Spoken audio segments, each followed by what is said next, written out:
Well, hey there, this is Tom, Tom's Tech Show, and last night we were out taking pictures of the lunar eclipse, the blood moon. This is how it went.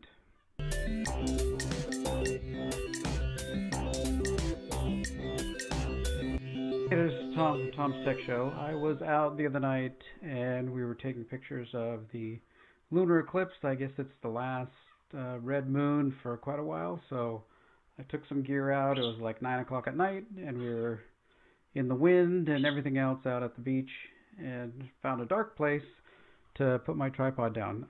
Here's a picture of my tripod setup. One thing you have to know, right, is that you want to keep your tripod and gear and everything as low to the ground as possible. Don't don't put your legs of your tripod way out. I mean, you're traversing with your camera 220 some odd thousand miles to the moon. So all that light has to come, into your camera. And if your camera's way up high on a tripod, it can tend to wiggle. And a little bit of wiggle, put up a little diagram here, a little bit of wiggle locally, might, if I'm only going so far away, a little wiggle is, maybe going to move just, a few millimeters. But if you're talking 220,000 miles, that angle is going to be shifting by, miles, maybe tens or even 100 miles once it gets to the moon. So you want everything to be as low as possible. I actually was having problems because of the wind that was making the camera shake, so I would have to kneel behind it, open my coat, and hold it there so that it would block the wind from the camera. I did have, this is a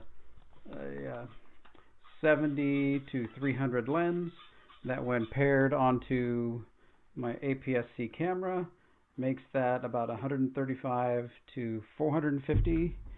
So when you adjust for the crop sensor, so we're using about 450 millimeters to hit it, and we were able to do a few things. I mean, I set my settings. Typically when I'm doing moons, I'm doing it at ISO 100. The shutter speed is 125, and I try and keep my f-stop around f8 or higher if I can. That keeps the light down, that keeps the moon out there and in the shot, and keeps the light kind of correct. So that's one thing. The thing to bring is to, if you have a remote, kind of have a little push button wireless remote that you can use for your camera. That's always good, because once you get your camera set up, last thing you want to be is punching it. If you have a self timer on your camera, you can use that, like a 2 or 3 second timer, so that you're not pushing on the camera making things move when you're taking the picture. Remember, you're taking 220,000 miles up, so a little remote so I can just hit it and then leave a second or two between shots, so that after the shutter closes, the mirror closes back down, make sure that the camera doesn't continue to jiggle. Okay, so that's kind of the things I did to set it up. Okay, so here we are in Lightroom, and this is one of the photos that I took ahead of time just to kind of get a view of what the moon's going to be like.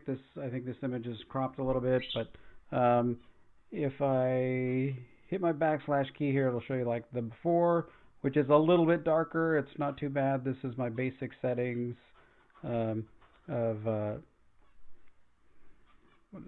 we go. It's f8 125th ISO 100, so it's almost all the way out. It's 280 millimeters, so that's one of the photos. I do that to kind of get a gauge for what's going on and how it's going to be.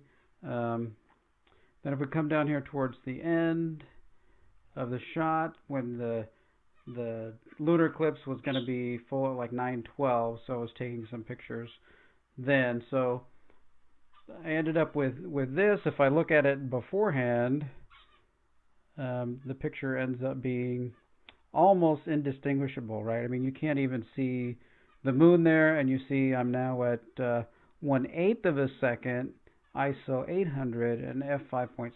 So in order to get anything to come up, I've had to really open the shutter up and get my f-stop way so I'm letting as much light in as that lens would allow, which is 5.6.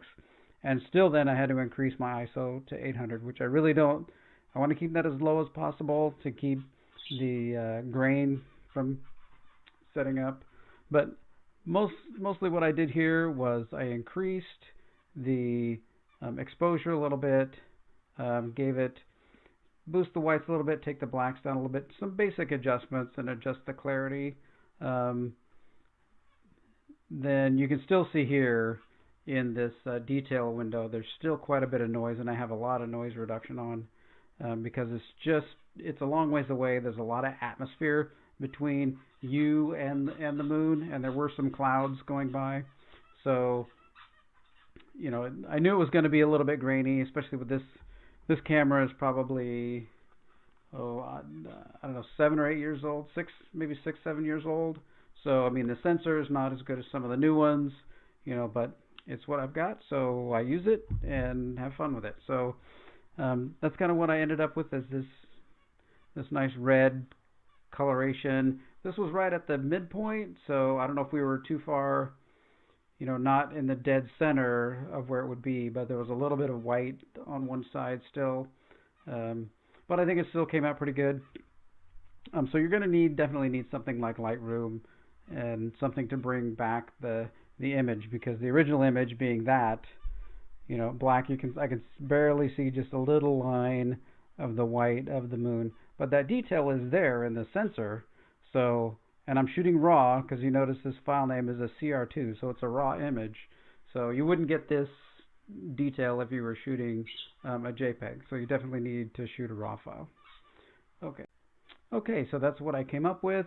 Hopefully some of these tips helped you out. I've kind of learned this stuff over the years.